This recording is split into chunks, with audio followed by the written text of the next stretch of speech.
গীতা জ্ঞানের পঞ্চম ভিডিওতে আজকে আমরা শ্রীমদ্ ভগবদ গীতার প্রথম অধ্যায়ের পঞ্চম শ্লোক সম্পর্কে জানব।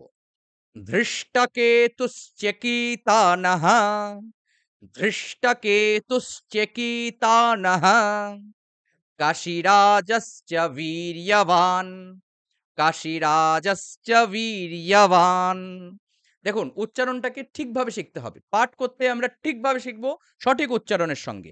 অনুষ্টুপ ছন্দ আমরা একদমে ৮ টি করে লেটার পড়ছি। তাড়াহুড়ো করব না। ধৃষ্টকেতুশ্চেকিতানः।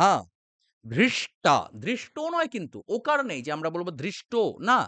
ধৃষ্টা, ধৃষ্টকেতুশ্চেকিতানः কাশীরাজশ্চ বীর্যবান, বীর্যবান।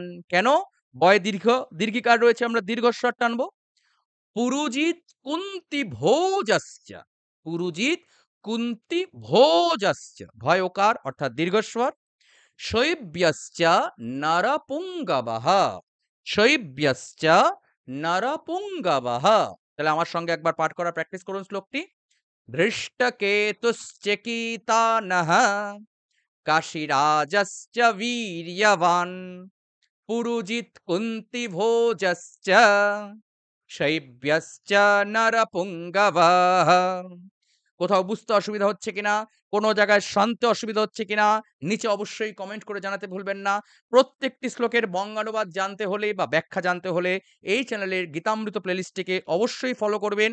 আর এইরকমভাবে প্রতিটি শ্লোক কিন্তু উচ্চারণ বিধি সহ আমি প্রত্যেকদিন ভোরবেলা ৭টার সময় একটি করে গীতার শ্লোক আপনাদের শিক্ষার জন্য এই চ্যানেলে নিয়ে আসি। জানতে হলে, শিখতে হলে এই চ্যানেলকে সাবস্ক্রাইব করতে হবে, ফলো করতে হবে ফেসবুক পেজ। দেখা হচ্ছে কালকে ঠিক ভোরবেলা ৭টার সময়। জয় গীতা! নিচে কমেন্ট করতে ভুলবেন না।